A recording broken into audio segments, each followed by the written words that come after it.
Hello student, स्वागत है आपको एक बार फिर से आपके अपने यूट्यूब चैनल रस्तोगी कोचिंग में। आज के इस वीडियो में क्लास 12 के रसायन विज्ञान में आज हम लोग पढ़ेंगे डाई एथिल ईथर बनाने की प्रयोगशाला विधि क्या है। पिछले वीडियो में हम लोग पढ़े थे ईथर क्या होते हैं और ईथर कितने प्रकार के होते हैं, वह कल के वीडियो में बताया गया था। यदि कल वाला वीडियो आप नहीं देखे होंगे तो प्लेलिस्ट में वीडियो है, वहां से जाकर के उस भाग का वीडियो आप देख सकते हैं।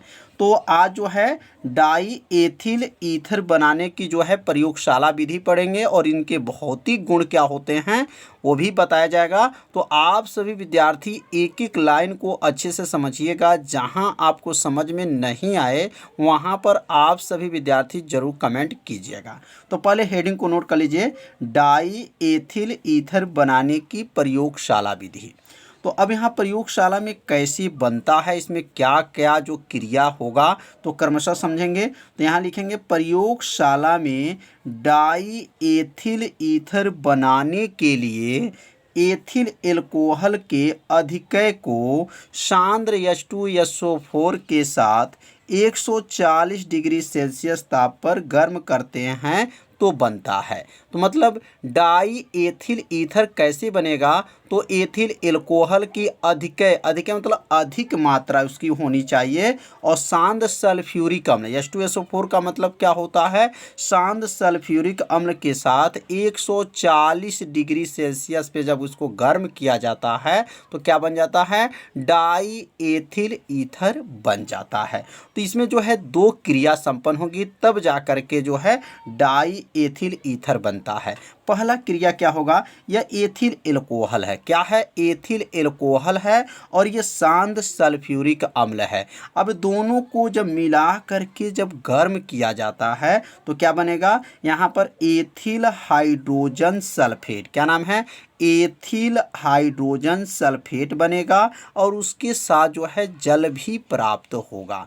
अब यह जो बना है एथिल हाइड्रोजन सल्फेट, यह पुनः जो है जो बनने के बाद जो है यह पुनः किससे क्रिया करेगा, एथिल एल्कोहल से क्रिया करेगा। तब जा कर के क्या बनेगा, डाई एथिल ईथर बनेगा। तो यहाँ पर क्या है, C2H5HSO4, इसका नाम क्या है, तो इसका नाम क्या है, एथिल हाइड्रोजन सल्फेट नाम है। और यह जो है किसका सूत्र है, तो यह कहेंगे जो है एथिल एल्कोहल है। अब ये दोनों को जब मिला करके जब गर्म करते हैं तो यह किनका सूत्र है, तो डाई एथिल ईथर का यह सूत्र है। डाई एथिल ईथर का सूत्र क्या होता है, C2H5O C2H5 होता है और उसके साथ क्या प्राप्त हो जाता है, सल्फ्यूरिक अम्ल भी प्राप्त हो जाता है। तो समझ में आ गया होगा कि जो है डाई एथिल बनाने के लिए हमको कितने चरण होते हैं। तो दो चरण में क्रिया संपन्न होती है।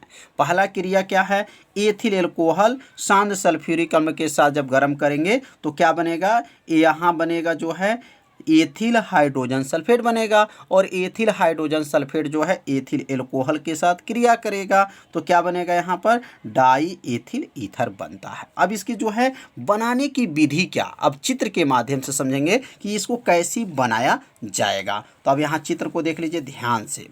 अब ये चित्र को जब देख लेंगे ध्यान से, इसमें क्या क्या जो है लगा हुआ है, तो यहाँ देखेंगे क्या लगा। सबसे पहले यहाँ ध्यान देंगे, गोल एक क्या है, पेंदी का जो है फ्लाक्स है और इसमें क्या रखा गया है, तो देखिए लिखा गया यहाँ पर एथिल एल्कोहल प्लस H2SO4, मतलब इसके अंदर जो है गोल पेंदी का जो फ्लाक्स है उसके अंदर जो है एथिल एल्कोहल है और सांद्र सल्फ्यूरिक अम्ल है और इसका अनुपात क्या है, 2:1 के अनुपात में यहाँ पर रखा जाता है तथा फ्लास्क को यह बालू उष्मक में रखा जाता है।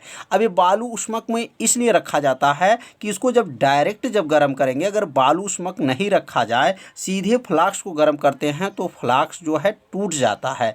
इसलिए इसको बालू को पहले गर्म करेंगे, उसके बाद से उसको ऊपर इस फ्लास्क को क्या करते हैं, रख लेते हैं, जिससे यह फ्लास्क टूटता नहीं है। तो ये बालू उष्मक पे रख करके उसको कितने डिग्री सेल्सियस पे गर्म करेंगे, तो यहाँ पर जो है दोनों जो केमिकल को मिलाए हैं कौन कौन है, एथिल एल्कोहल है और सांद्र जो है सल्फ्यूरिक अम्ल को मिला करके 140 डिग्री सेल्सियस पे इसको क्या क्या करते हैं, गर्म करते हैं। अगर इसमें ताप कैसे पता करेंगे, मतलब 140 डिग्री सेल्सियस है तो इसमें क्या लगा देते हैं, थर्मामीटर लगाया जाता है कि जिससे ताप जो है पता चल जाए कि कितने डिग्री सेल्सियस जो है यहाँ पर ये टेम्परेचर है, इसलिए इसमें क्या लगाया जाता है, थर्मामीटर लगाया जाता है।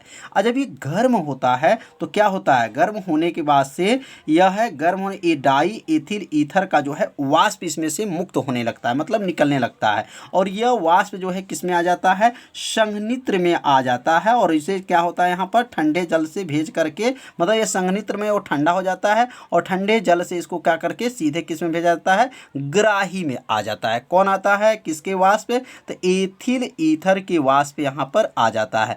अब यहाँ पे जब एथिल ईथर का जो वाष्प आ जाता है तो वह पुनः जो है एथिल एल्कोहल से क्या करते हैं, इसमें एथिल एल्कोहल को इसके अंदर गिराते हैं तो क्या बन जाता है, तो डाई एथिल ईथर प्राप्त हो जाता है। तो अब यहाँ पर जो है इसको लिखने के तरीका जो है चित्र को देख करके जो है यहाँ पे लिख सकते हैं कि एक गोल पेदी के फ्लाक्स में, मतलब एक गोल पेदी है उस फ्लाक्स में एथिल एल्कोहल एवं शांत सल्फ्यूरिक का अनुपात क्या है, 2:1 के अनुपात है। मतलब 2 ग्राम अगर एल्कोहल लेंगे तो 1 ग्राम क्या लेंगे, सल्फ्यूरिक अम्ल लेंगे, इसलिए 2:1 के अनुपात में लेते हैं। तथा फ्लाक्स को बालू उष्मक पर रखकर लगभग कितना गर्म करते हैं, 140 डिग्री सेल्सियस ताप पर गर्म करते हैं।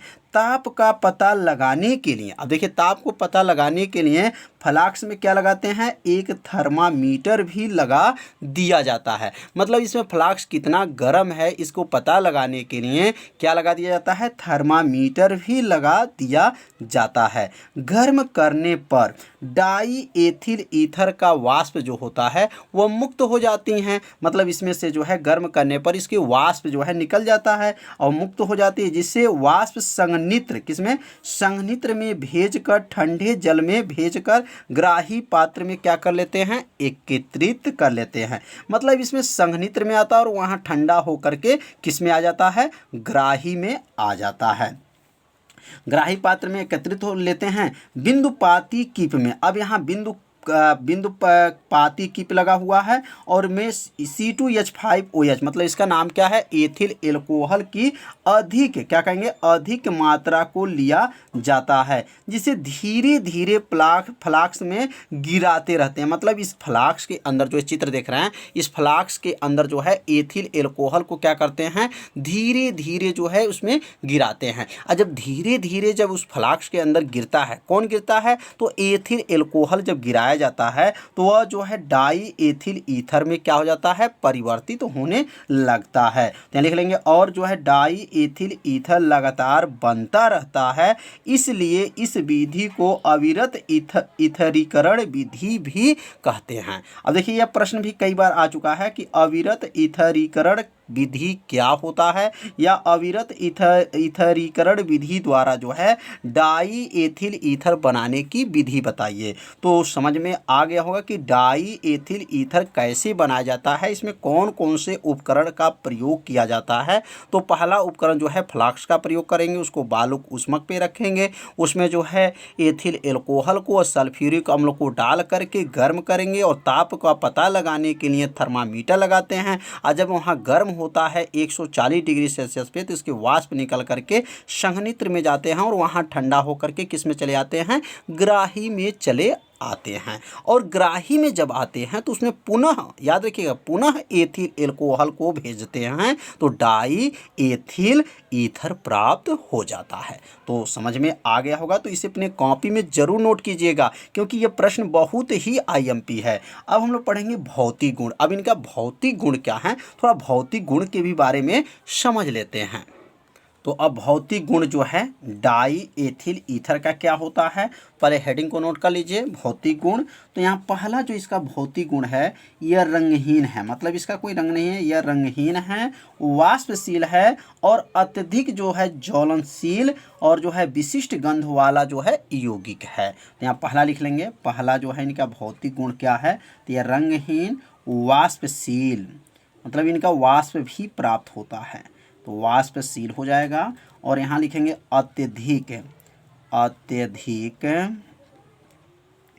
अत्यधिक क्या है, ज्वलनशील, ज्वलनशील, ज्वलनशील। और क्या है, एवं विशिष्ट गंध, एवं विशिष्ट जो है गंध, विशिष्ट गंध वाला यौगिक है। विशिष्ट गंध वाला क्या है, यौगिक है। तो पहला जो है भौतिक गुण आप लोग को अच्छे से समझ में आ गया होगा। पहला क्या बताया गया है कि यह रंगहीन है, वाष्पशील है, अत्यधिक जो है ज्वलनशील एवं विशिष्ट गंध वाला यौगिक है। अब दूसरा इसका भौतिक गुण क्या है, तो अब यहाँ दूसरा भौतिक गुण लिख लेंगे। तो दूसरा लिखेंगे इसका क्वथनांक जो होता है 34.5 डिग्री सेल्सियस होता है। लिखेंगे इसका क्वथनांक कितना होता है, 34.5 डिग्री सेल्सियस होता है। इसका क्वथनांक क्या होता है, 34.5 डिग्री सेल्सियस होता है। अब तीसरा लिखेंगे कि तीसरा यह जल में अल्प विलय होता है। लिखेंगे यह जल में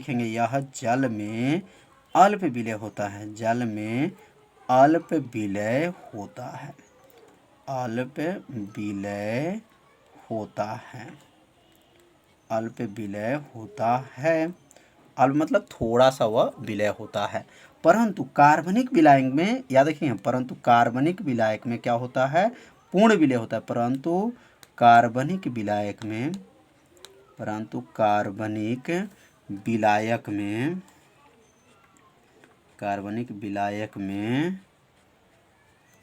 पूर्ण विलय होता है, पूर्ण विलय होता है।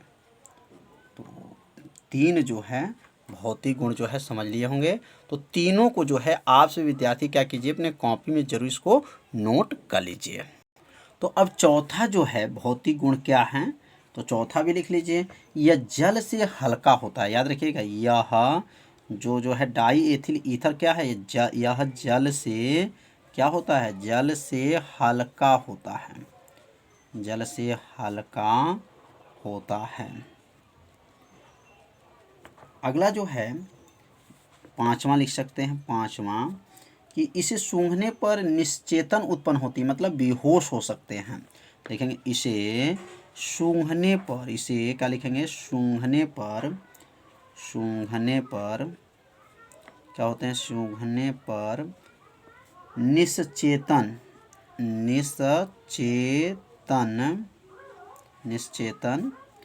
क्या हो जाएगा, उत्पन्न होती हैं। निश्चेतन क्या होती हैं, उत्पन्न होती हैं।